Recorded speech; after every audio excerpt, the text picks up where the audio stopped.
Salut tout le monde, c'est Maxel FCB. L'avant-match du FC Barcelone contre Inter, demi-finale de match aller de Ligue des Champions, c'est maintenant. Ok les mecs, on se retrouve un peu comme hier. Hier, c'était pour le match Arsenal-PSG. Aujourd'hui, on se fait un petit avant-match de FC Barcelone contre Inter de Milan. FC Barcelone contre Inter de Milan, deux équipes qui sont fortes, deux équipes qui ont fini dans le top 4, ici, enfin dans le top 8, et plus précisément dans le top 4 de la Ligue des Champions.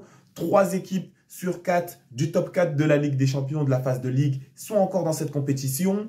Arsenal, le Barça et l'Inter. Donc ça va être un match déjà de très haute voltige, de très grande ampleur ici. Le premier de la Liga contre le plus premier du coup de la Serie A, mais longtemps premier en Serie A, longtemps régulier en Serie A. En ce moment l'Inter, on va rentrer dans le vif du sujet, en ce moment l'Inter c'est pas trop ça. En ce moment, l'Inter, c'est très chaud. Je vais vous afficher ici ou ici les derniers résultats de l'Inter ou en dessous de moi les derniers résultats de l'Inter. L'Inter, dans les derniers résultats, si on guette bien, l'Inter, c'est 3 défaites, une égalité, une victoire seulement. L'Inter, dans les derniers résultats, c'est vraiment pas bon. L'Inter, pourquoi ça a fait ça? Je ne sais pas. Je ne saurais pas expliquer. Ils ont fait un match contre le Bayern en quart retour, où il y a eu égalité. À partir de ce moment-là, je disais les gars, un Bayern blessé a réussi à aller chercher, accrocher une égalité avec l'Inter de Milan. Attention les gars, ils étaient toujours premiers en Serie A. Le Napoli suivait de près, à 3 points de différence seulement. Ils étaient toujours premiers en Serie A, ils étaient très réguliers, ils ont toujours été très réguliers. Le Napoli est venu égaliser quand l'Inter a perdu d'abord contre Bologne. L'Inter est venu ensuite se faire exploser en Coppa Italia, en demi-finale de Coppa Italia par l'AC Milan 3-0. Donc là, apparemment, les gens continuent à dire non, mais ça ne veut rien dire. Attention, toujours contre le Barça, ça va aller, ça va aller. Ils ont encore perdu contre la Roma. Donc là, ça fait beaucoup. Bologne, qui est une belle équipe, pas de souci. Ils leur marquent un but à la 95e. L'AC Milan, j'ai débriefé. N'hésitez pas à aller voir la vidéo si vous voulez du débrief de la demi-finale Coppa retour AC Milan-Inter. Pourtant, il y avait eu 1-1 à l'aller. Donc je me dis, c'est assez jaugé. Mais au retour, l'AC Milan leur avait complètement roulé dessus. Le match de la Roma, je ne l'ai pas guetté, mais la Roma aussi a besoin de points. La Roma a besoin de se qualifier ici, d'aller chercher les places qualificatives pour l'Europe. Là où l'Inter est plutôt sûr de jouer l'année prochaine en C1, en Ligue des Champions. Donc l'Inter, c'est 3 défaites, une égalité. Ils ne savent plus c'est quoi une victoire là dans leurs 5 derniers matchs. C'est très très chaud. Le Barça, quant à eux, ça va être plutôt la défaite contre Dortmund qui a eu lieu, mais sinon que des victoires. Donc, ça veut dire le Barça, c'est une équipe qui n'avait pas perdu en 2025, qui a perdu le match retour contre Dortmund 3-1, comme on le sait tous, mais qui n'a fait que gagner. Il y a la victoire contre le Celta Vigo, où on s'est fait peur, on s'est fait des frayeurs. Il y a eu beaucoup d'erreurs défensives, 3 buts. Donc, c'était parfait. Moi, je disais, c'est parfait pour préparer les matchs à enjeu.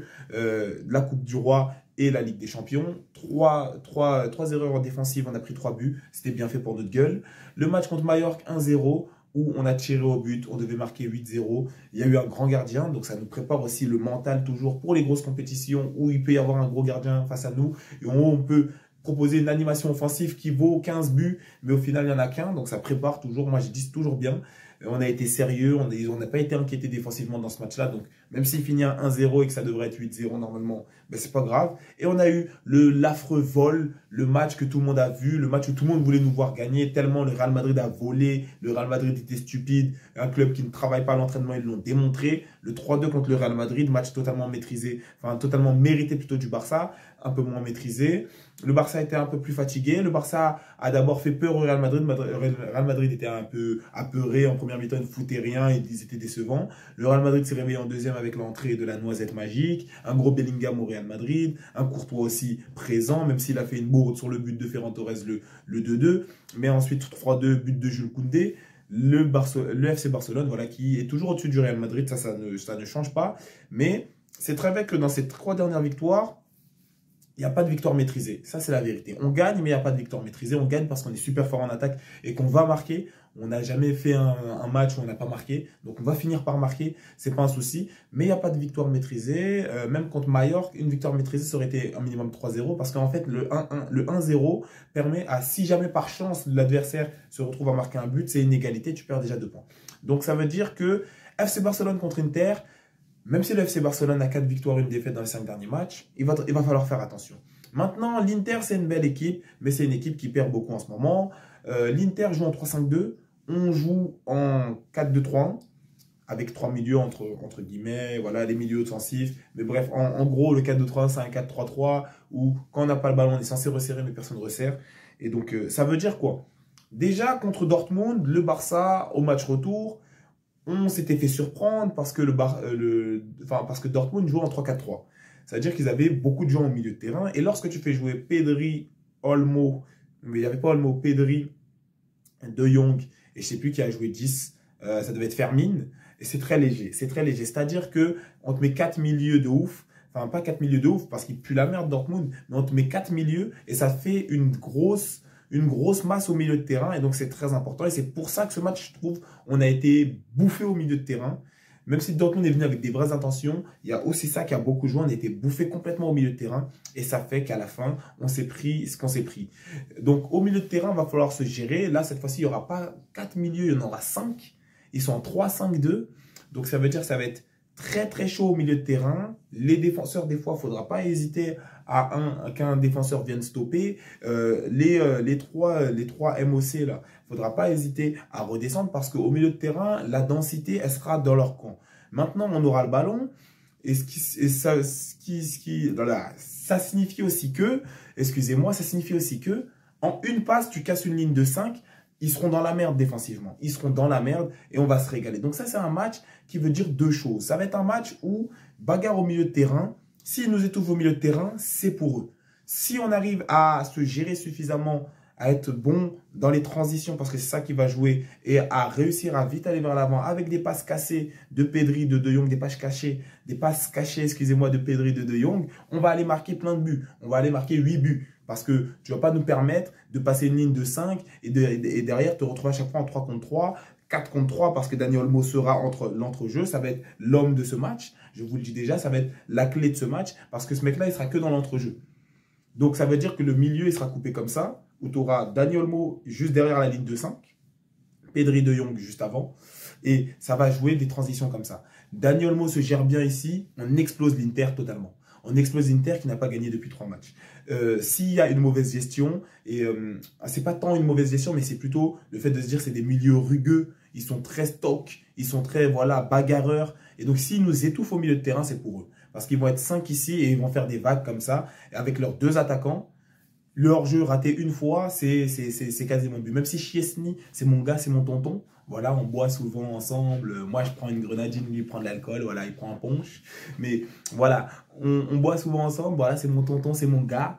Ça va être souvent but. Bon, la chance qu'on a, c'est que Thuram, il est lent, donc on le rattrapera toujours. Mais Martinez, lui, c'est un cocaïnomane. C'est un mec qui se drogue, qui se pique. Donc, ça veut dire, lui, il va foncer au cage. Donc, il faudra faire attention à ça. La chance qu'on a maintenant, c'est que comme ils ont 2 attaquants qui seront plutôt dans la charnière, même si on a un Gérard Martin à gauche, et j'espère pas, hein, j'espère un Hector Fort, mais il y aura sûrement un Gérard Martin parce que Hansi Flick a dit préférer Gérard Martin à Hector Fort parce qu'il est gaucher. Et donc, ça permet d'être un peu mieux sur le côté gauche. Ce que je veux pas, moi je préfère Hector Fort, même s'il est droitier, ça ne me dérange pas. Ça sera surtout à la charnière de gérer ces 2 têtes-là. Voilà. Et les milieux, les latéraux vont surtout gérer les milieux droit, milieu gauche de leur équipe. Donc ça veut dire, si nos latéraux gèrent bien les milieux droit, milieu gauche, ça t'enlève 2 personnes déjà. De Jong, Pedri, Olmo gèrent bien l'entrejeu. On casse des passes, on casse des passes, on casse des passes. Ça va être que ça va se jouer ici. Ça va se jouer au milieu du terrain. Ça va être l'entre-deux. Tu es bien placé dans l'entre-deux, on t'envoie une bonne passe et c'est ouvert après. Parce qu'il ne peut pas venir directement sortir sur toi le défenseur parce qu'il y a tes 3 attaquants qui sont devant lui. Il y aura Ferran Torres et globalement, ça va se régaler. Moi, ce que j'aime bien là déjà, c'est que ça va se régaler des 2 côtés. Ça va se régaler des 2 côtés. Maintenant, si je dois pronostiquer, moi, je suis assez confiant. Le Barça s'est bien reposé. L'Inter, eux, ils ont joué dimanche. Je crois, je sais pas, je suis pas sûr. Je crois que l'Inter a joué dimanche. Donc, ils n'ont que 3 jours de repos. Là, on en a 4. On se repose depuis samedi. Samedi, on a pris un trophée. On a passé une nouvelle étape. On continue, tu vois. Donc, ici, je ne suis pas trop apeuré par l'Inter. L'Inter, l'Inter a perdu 3 fois d'affilée. Maintenant, il ne faudra pas se concentrer sur ça. Ça peut même être un nouveau tournant pour eux de se dire, bon, ben, c'est un peu fichu. On a perdu en Coppa Italia. On a perdu notre place de premier en Serie A. On donne tout ici. Ça peut être vrai aussi. Mais moi, je suis très confiant. Le Barça, ils viennent dans une dynamique où on a déjà on est en train de faire un quadruplé, on a déjà pris la Supercoupe, on a pris la Copa del Rey, il faut qu'on soit sérieux ici. Donc ça, c'est une autre énergie. Eux, ils viennent avec l'énergie du désespoir, nous on vient avec l'énergie de l'espoir de faire un truc grandiose. Donc c'est ici, ces deux énergies qui vont se frotter, tu vois, et c'est des gens qui ont perdu. Donc je pense, hein, ici, tous jouent au match aller, selon moi, parce que c'est des gens... si on les botte bien au match aller, tu vois, si on les botte bien au match aller, c'est clair, tu vois, c'est clair, c'est un score qui est cinglant, qui est clair, ils vont aller se reconcentrer sur la Serie A. Ils vont aller tout redonner là-bas parce qu'ils vont se dire, finalement, ici, c'est pas ici, tu vois quoi. Il faut qu'on arrive au match aller à leur faire comprendre que c'est pas ici qu'ils vont aller prendre leur buzz. Ils vont aller gratter ça en Serie A. Et en Serie A, c'est pas fini. Il reste 4, 5, 6 journées. Donc, ils peuvent rattraper le Napoli. C'est pas fini. Coppa Italia, ils sont éliminés. Si on leur donne l'espoir que non, ils peuvent aller gratter même une C1 et après finir deuxième de Serie A, c'est gâté. C'est gâté. Parce qu'ils vont aller tout donner comme des chiens au retour. Et nous, on n'a pas actuellement assez de joueurs pour faire tourner et assurer et la Liga et la C1. Maintenant aussi, un autre point important, c'est que le Barça va jouer sans Levan et sans Baldé, mais au retour, ils seront là. Donc, c'est pour ça que je vous dis, vraiment, ça se décide à l'aller. Si à l'aller, on arrive à les écraser, au retour, c'est terminé. Tu vois, déjà de une, ils se diront, c'est pas ici qu'on va gratter notre buzz. De deux, ils se diront, en plus, Baldé et Lewandowski sont là et on va se régaler. Et dans l'entrejeu, Dani Olmo, Lewandowski va se régaler, il va mettre 3 buts. Donc, ça veut dire, les gars, ça se joue au match aller ici. C'est pas comme PSG Arsenal où ça se joue pas au match aller. Ils ont joué leur match aller, ils vont jouer leur match retour. Ça, ici, ça se joue au match aller, je pense, pour beaucoup. Si je dois pronostiquer, je prends mes couilles, je mets 3-0 Barça, les gars. Je mets 3-0 Barça. Non, je suis un supporter de Barça, mais honnêtement, avec ce que je vois, dernières performances de l'Inter qui sont pas très impressionnantes, je mets 3-0 Barça. J'ai confiance en mon équipe. On a fait un peu de la merde ces derniers matchs, mais on va se reprendre ici. La Copa del Rey, c'est derrière nous. La Supercoupe, c'est derrière nous. On va se reprendre ici. J'ai bien l'impression. Et comme je vous ai dit, dans l'entre-deux, il y a Dani Olmo, donc le meilleur joueur du monde est là sur le terrain. Donc j'ai l'impression que c'est pour le Barça totalement ici et que l'Inter va faire ce qu'ils vont faire, tu vois. Mais globalement ici, j'ai pas très peur de l'Inter. J'espère ne pas me tromper, mais ici je mets 3-0, je pronostique 3-0 pour le Barça. Et voilà, Visca Barça, faites-nous plaisir. Et j'espère qu'on prendra du plaisir, que ça va être un beau match, une belle rencontre, tout du moins. En tout cas les gars, c'est tout pour cet avant-match. FC Barcelone contre Inter de Milan. Mon pronostic 3-0 ici pour le FC Barcelone. Tu likes, tu partages, tu commentes, tu t'abonnes. Tu donnes la force aussi sur TikTok. Voilà, j'espère que le nouveau concept vous plaît. Les gars, n'hésitez pas à commenter, à mettre de la merde. Mettez vos pronostics, etc., etc. Prenez soin de vous et des vôtres. Et à plus pour la prochaine vidéo.